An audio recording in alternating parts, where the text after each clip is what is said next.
तो आज के इस वीडियो में हम बात करने वाले प्रोडक्ट हैंडलिंग के बारे में। तो प्रोडक्ट हैंडलिंग का मतलब है कि जब भी आप मार्केट से कोई प्रोडक्ट खरीद कर लाते हैं तो वो कौन सा भी प्रोडक्ट हो सकता है, या तो वो दवाई हो सकती है, या फिर आपका खाने का प्रोडक्ट हो सकता है, आपका कॉस्मेटिक का कोई प्रोडक्ट हो सकता है।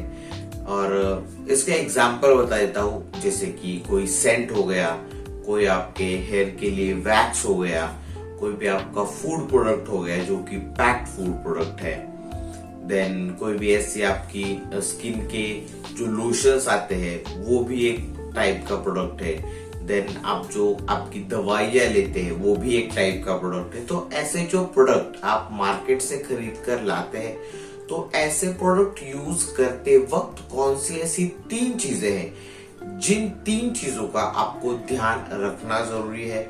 तो ऐसे ही 3 चीजों के बारे में आज हम इस वीडियो में बात करने वाले हैं। So hey welcome viewers, this is Rishikesh Kurade and you are watching Pharma Boy YouTube channel. And without wasting your time, let's start the video.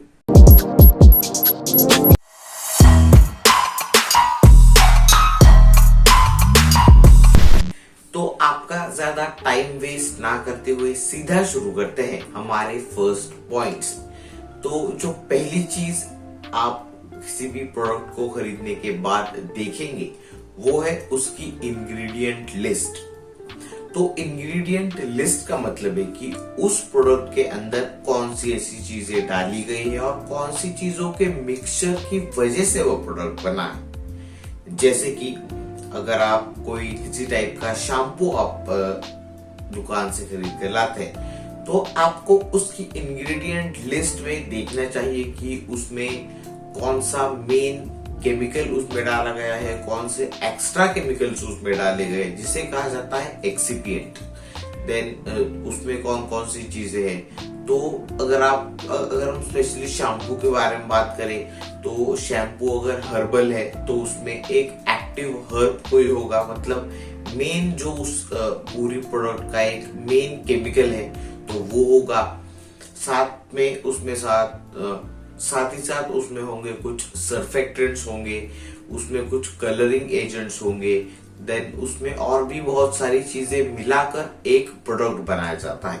तो इसीलिए जब भी आप मार्केट से कोई प्रोडक्ट खरीद कर लाते हैं तो सबसे पहले आपको उस चीज की इंग्रेडिएंट लिस्ट चेक करनी चाहिए, क्योंकि काफी जगहों पर ये देखा गया है कि हमारे जो फूड प्रोडक्ट होते हैं उनमें ऐसे ऐसे केमिकल्स डाले हुए होते हैं जो कि हमारे हेल्थ के लिए खतरनाक होते हैं, और काफी दूसरी कंट्रीज में भी वो पर्टिकुलर केमिकल कह लो या फिर वो प्रोडक्ट वो चीज कह लो वो उस प्रोडक्ट में डालने के लिए बैन होती है। लेकिन हमारा इंडिया उतना भी अवेयर नहीं है इन चीजों को लेकर, लोगों में उतनी इंफॉर्मेशन नहीं है, इसलिए यहाँ की कंपनियां वो जो केमिकल है वो अपने प्रोडक्ट में डालती रहती है। लेकिन जब तक ये अवेयरनेस लोगों में नहीं जाएगी कि जब भी हम कोई प्रोडक्ट खरीदेंगे तो उसकी इंग्रेडिएंट लिस्ट चेक कीजिए। तो अगर जनरल पब्लिक को ये चीज पता चले कि इंग्रेडिएंट लिस्ट में सारी चीजें होती है, उनमें कौन सी अच्छी है कौन सी बेकार है, अगर ये जनरल पब्लिक को पता चल गया तो वो कंपनियां भी थोड़ी सी घबराहट में रहेंगी कि आजकल लोगों को पता चलने लगा है कि कौन सी चीजें हमारे लिए खतरनाक है। तो वो कंपनियां भी ध्यान रखती है कि उनके इंग्रेडिएंट लिस्ट में वो चीज ना जाए। तो यहाँ पर सबसे इम्पोर्टेंट चीज ये है कि लोगों को समझना चाहिए कि इंग्रेडिएंट लिस्ट चेक करना आजकल क्यों जरूरी है।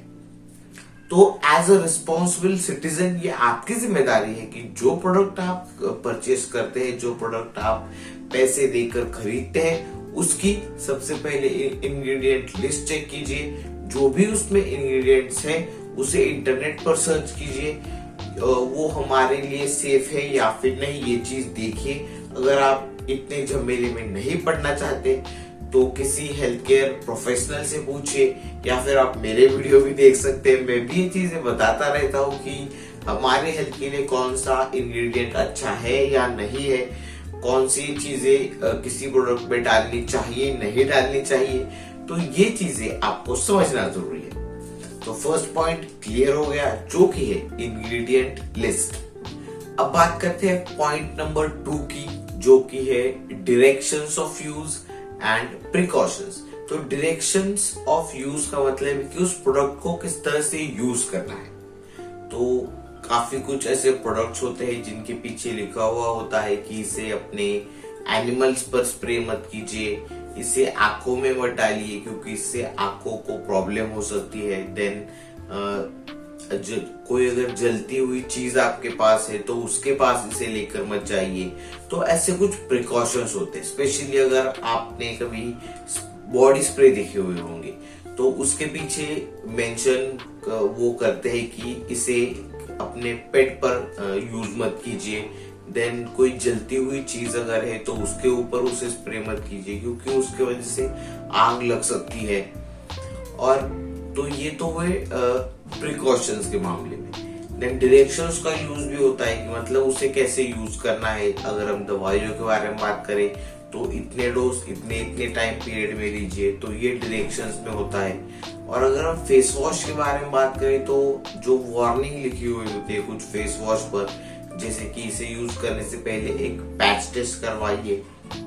तो अगर आप एक फेस वॉश यूज कर रहे हैं और उसके पीछे लिखा हुआ है कि इसे यूज करने से पहले एक पैच टेस्ट करवाइए, और अगर आपको पता नहीं है कि आखिर ये पैच टेस्ट क्या होता है, इसे कैसे परफॉर्म किया जाता है, तो उसके लिए जो वीडियो है वो चैनल पर ऑलरेडी अवेलेबल है। वो वीडियो आप देख सकते हैं। यहाँ पर आई बटन पर आपको उसकी लिंक मिल जाएगी, या फिर डिस्क्रिप्शन बॉक्स में भी मैं उसकी लिंक डाल दूंगा कि आखिर पैच टेस्ट का मतलब क्या है, वो क्यों और कैसे करवाई जाती है।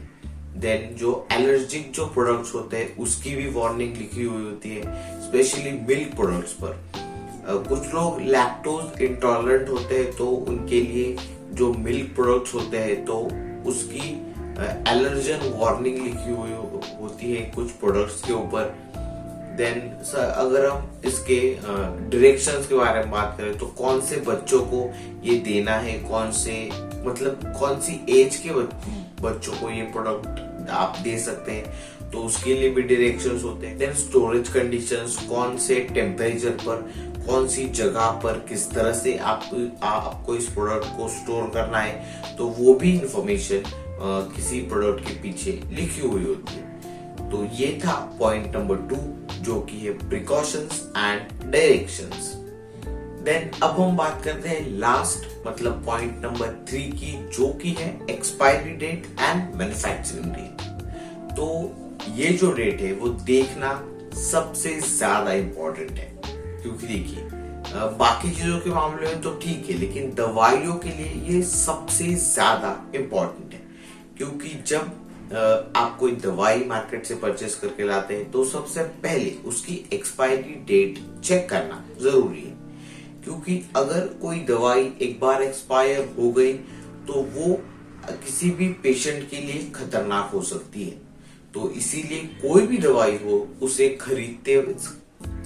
खरीदने से पहले उसकी मैन्युफैक्चरिंग डेट, उसकी एक्सपायरी डेट देखने के बाद ही आपको वो चीज खरीदनी चाहिए। और कोई भी फूड प्रोडक्ट हो तो फूड प्रोडक्ट भी कुछ ऐसे होते हैं जो कि एक्सपायरी डेट पास हो जाने के बाद भी जो सेलर है, दुकानदार है, वो उसे बेचता है। लेकिन एज अ रिस्पॉन्सिबल पर्सन आपको वो चीज बिल्कुल भी नहीं खरीदनी चाहिए, क्योंकि आपको पता नहीं है कि अगर कोई एक्सपायर्ड कोई भी प्रोडक्ट है, अगर आप उसे खरीदते हैं तो उसका इम्पैक्ट आपके हेल्थ पर हो सकता है। तो इसीलिए एक्सपायरी डेट, मैन्युफैक्चरिंग डेट, सारी चीजें आपको चेक करनी चाहिए और फिर आपको कोई भी प्रोडक्ट परचेस करना चाहिए। तो ये थे 3 पॉइंट्स जो कि आपको कोई भी मार्केटेड प्रोडक्ट खरीदने से पहले देखना जरूरी है। तो बस आज की वीडियो के लिए इतना ही। फिर मिलते हैं ऐसे एक नए वीडियो में। Till then keep watching pharma boy and finally thanks for watching.